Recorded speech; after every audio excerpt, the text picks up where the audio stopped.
अभी तक कर ले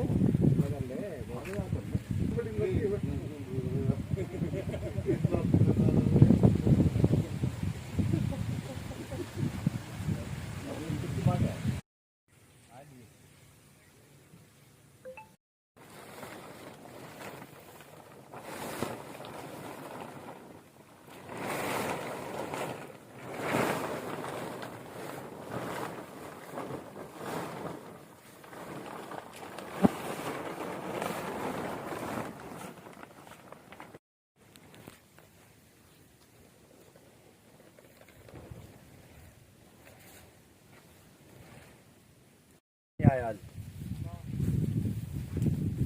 उधर देख की ना का बोर्ड का बाकी आया बेटा मैं हां भाई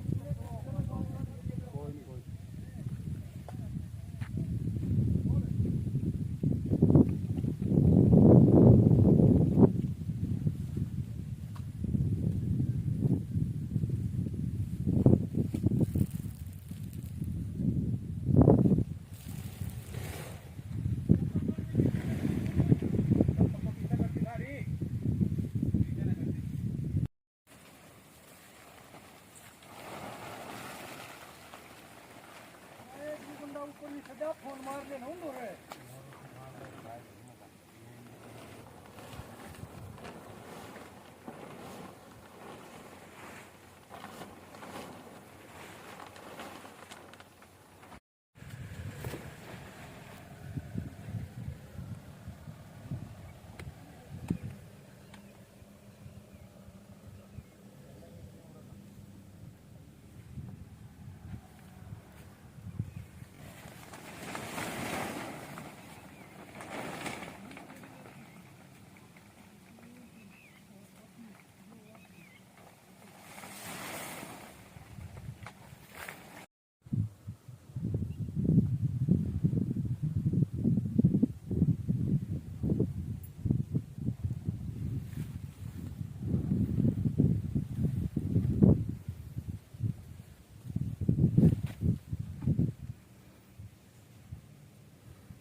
मारी बनाई रे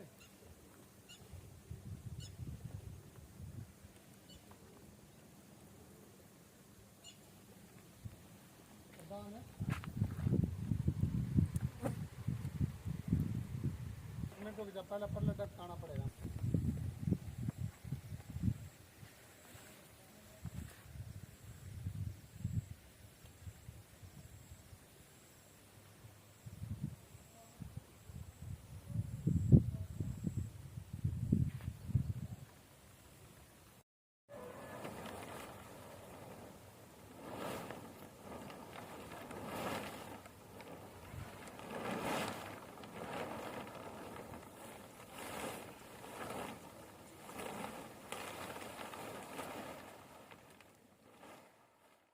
देखिए प्लेटी ये काफ़ी पुरानी है और कोई आज की है नहीं। और हमने ओनर को भी हमने एक लेटर दिया है कि कुछ इसकी रिपेयर वो करवाएं, क्योंकि रास्ते में भी जैसे कि बारिश लगातार होती है तो रास्तों में पानी भर जाता है, फिर वहाँ से ट्रक्स की मूवमेंट भी काफ़ी कम हो जाती है।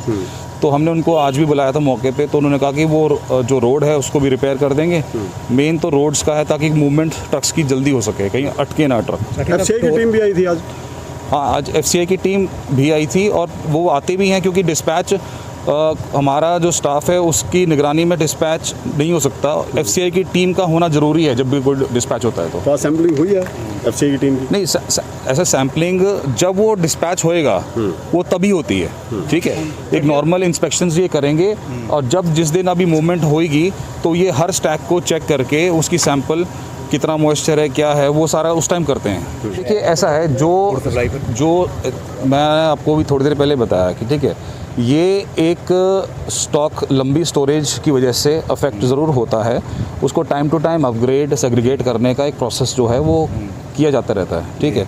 तो इसमें जो भी कमियां हैं उसको दुरुस्त किया जाएगा, ठीक है। और डिस्पैच वही होगा जो जाने लायक होगा है। जो चीज़ मैं वही कह रहा हूँ, जो ख़राब हो गया है वो ख़राब हो गया है, जो सही है वो डिस्पैच हो जाएगा। और फ्यूमिगेशन भी एक प्रोसेस होता है कि एक प्री मानसून फ्यूमिगेशन भी कराना होता है, एक पोस्ट मानसून फ्यूमिगेशन भी कराना होता है। 2 तरह की फ्यूमिगेशन होती हैं। तो अब जो मानसून चल रहा है तो मानसून में आप फ्यूमिगेट नहीं कर सकते, ठीक है, क्योंकि अगर आप किसी स्टैक को, जैसे अभी थोड़ी देर पहले आप यहाँ पे थे, एकदम से बारिश स्टार्ट हो गई, फिर एकदम से धूप आ गई, ठीक है। ऐसी स्थिति में एक स्टैक को पहले खुलवाना फिर उसको ढकना, एक ये टाइम कंज्यूमिंग प्रोसेस होता है, ठीक है। और आप स्टैक्स देख रहे हैं कितने सारे हैं, तो इसमें समय लगता है। पहले काम करवाना पड़ता है, उसके बाद फिर एकदम से काम रुक जाता है बीच में, ठीक है। तो ये फ्यूमिगेशन का है, फ्यूमिगेशंस होती रहती हैं टाइमली। जो जिस पे अभी भी है तो उसको फिर हम जब खुल जाएगा मौसम तो हम वो करवाएंगे। फिर आप शायद उस टाइम थे नहीं जब मैं आया था यहाँ पे, आप पूरे टाइम तो नहीं रह सकते यहाँ पे, ये आपके विभाग की तरफ से। तो वही चीज़ है जो आप हर टाइम तो यहाँ पे रह नहीं सकते। मेरी बाकायदा रिपोर्ट्स भी हैं, ठीक है। और किसी ने अगर आपको ये बताया है तो वो गलत बताया, क्योंकि मेरी रिपोर्ट सारी गई हुई है चंडीगढ़ मुख्यालय में, ठीक है। यानी कि जो आपने निर्देश दिए होंगे वो पालन नहीं हुए।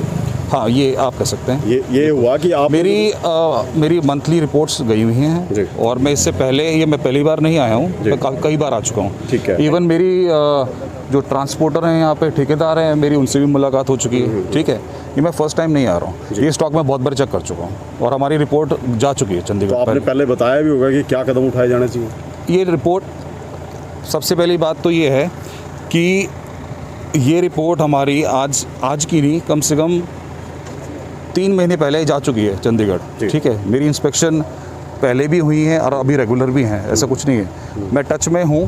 हमने बस ये एफर्ट्स ज़रूर करे कि FCI से बात करके स्पेशल जो 19-20 के स्टॉक की कहीं भी नहीं है, वो फर्स्ट टाइम करनाल के लिए हमें मिल गई है, क्योंकि अभी तक क्लियर कट डायरेक्शंस नहीं थी कि इस स्टॉक के लिए क्या स्पेशल मिल सकती है। रोड मूवमेंट में तो जाता है, स्पेशल के थ्रू नहीं जाता। बट हमें फिर भी बहुत अच्छा है कि हमें FCI ने कोऑपरेट करके हमें इस मंथ स्पेशल दे दी है, ताकि हमारा ये जितना भी 19-20 का स्टॉक है वो जल्द से जल्द निकल जाए। देखिए, ऐसा है, पहली चीज़ तो इंस्पेक्टर अगर सस्पेंड है, जब तक वो चार्ज नहीं देता, कस्टडी में उसी की ही रहता है स्टॉक, ये ठीक है, उसी की जिम्मेदारी, उसी की। हाँ, तो उसको चार्ज देना चाहिए। हमने कमेटी बना रखी है, कई चिट्ठियाँ भेजी, पर स्टॉक उसने हैंडओवर नहीं किया। तो वो अगर वो नहीं हैंडओवर करता तो उसकी वो है कस्टडी में। ऐसा नहीं कि स्टॉक वो हो गया, क्या कहते हैं, बिल्कुल लावारिस हो गया, कस्टडी में उसकी ही रहेगा जब तक वो हैंडओवर ना करे। दूसरी बात, कुछ चौकीदारों ने मुझसे आज डिस्कस किया है, मैं चेक करूँगा कि भाई, क्योंकि उन्होंने कहा है कि मार्च तक उनकी सैलरी आई है, उसके बाद नहीं है, वो चेक कर लेंगे। अगर वो होगा तो उनको मिल जाएगी सैलरी, कोई दिक्कत नहीं। इतनी बड़ी मात्रा में गेहूं का खराब होना, करोड़ों रुपए का सरकार को नुकसान होना, क्या लगता है कहाँ लापरवाही है? FCI वालों की लापरवाही रही या? देखिए, ऐसा नहीं कह सकते जब तक पूरा स्टॉक डिस्पैच नहीं होता। पहली बात तो ये कहना मुश्किल है कि इसमें कितना स्टॉक ख़राब है, कितना नहीं है, क्योंकि स्टॉक को हर तरीके से अपग्रेड भी किया जा सकता है, ऐसा नहीं है। वो तो एंड में ही पता लगेगा कि हाँ भाई, इसमें कितना स्टॉक जो है डिस्पैच होने लायक नहीं रहा, ठीक है। दूसरी बात ये कहना मुश्किल है कि भाई, क्योंकि हर एक उसकी एक जिम्मेदारी होती है, जो है गाइडलाइंस हैं, ठीक है, प्रायोरिटीज़ हैं, ये हम नहीं सेट करते, ठीक है। हम सिर्फ रिक्वेस्ट कर सकते हैं, और जैसे कि हमने किया रिक्वेस्ट और उन्होंने हमारी रिक्वेस्ट को कंसिडर किया, तो डिस्पैच जल्दी स्टार्ट हो जाएगा। आप बैठे साहब भी बात कर रहे हैं कि भाई लास्ट में पता लगेगा कि भाई ख़राब क्या रहा। बात PDS की करें, बात घरोंडा या आसंद की करें, आज PDS का जो गेहूँ है वो आदमियों के खाने के लायक नहीं है, यहीं से PDS का गेहूँ जा रहा है। ऐसे में नहीं मानते। देखिए, ऐसा है लापरवाही अधिकारियों। कौशिक जी, ऐसा होता है कि जब एक स्टैक से लोड होता है, ठीक है, तो एक अगर हम मान लें कि एक ट्रक में 400 कट्टे जा रहे हैं या 300 कट्टे जा रहे हैं, तो जब लेबर लोड करती है तो कभी कभार ऐसा नहीं कि कोई कट्टा गलती से चला गया और वो वहाँ पे पहुँच गया। हमने निर्देश निकाल रखे डिपो होल्डर्स को भी कि आप अपना कट्टा चेक करके उतरवाएं, कोई गलत चला गया तो वापस करें, आपको हम रिप्लेस करेंगे। ऐसा पॉसिबिलिटी है, कि कुछ बैग्स ऐसे चले जाते होंगे, बट हमने जब डायरेक्शंस दे रखे तो डिपो होल्डर को वो स्टॉक वापस करना चाहिए। और ऐसा बीच में कुछ 2-3 केसेस आए भी और मैंने रिप्लेस भी कराए हैं। ये बात सिर्फ गेहूं की नहीं है, ये बात आटे की भी है। जो आटा डिपो पे कभी कभार जाता है हेफेड से, ऐसे भी कुछ केसेस हुए हैं कि वो आटा जो है वो ख़राब पहुंच गया, या जो एक्सपायरी डेट थी 2 महीने की उससे बियॉन्ड चला गया, ठीक है। हमने इवन वो भी रिप्लेस कराया है। हम तो ये कहते नहीं कि आप बांटो, मेरी क्लियर कट ऐसे कम से कम 4-5 चिट्ठियाँ हैं सभी डिपो होल्डर्स को भी। अगर कोई ऐसा स्टॉक, इवन आटा है, बाजरा है, इवन तेल, कुछ भी हो, आप रिप्लेस कराएं, आपको रिप्लेस करेंगे हम। तो इंद्री में कपिल जाखड़ एक बड़ा नाम रहा है पिछले दिनों में इंद्री में, जिस प्रकार का भ्रष्टाचार के आरोप लगे हैं, क्या करोगे? उसको कल मुख्यालय की तरफ से सस्पेंड किया गया है जी। और उसका जो हेडक्वार्टर है वो मुख्यालय लगाया गया है।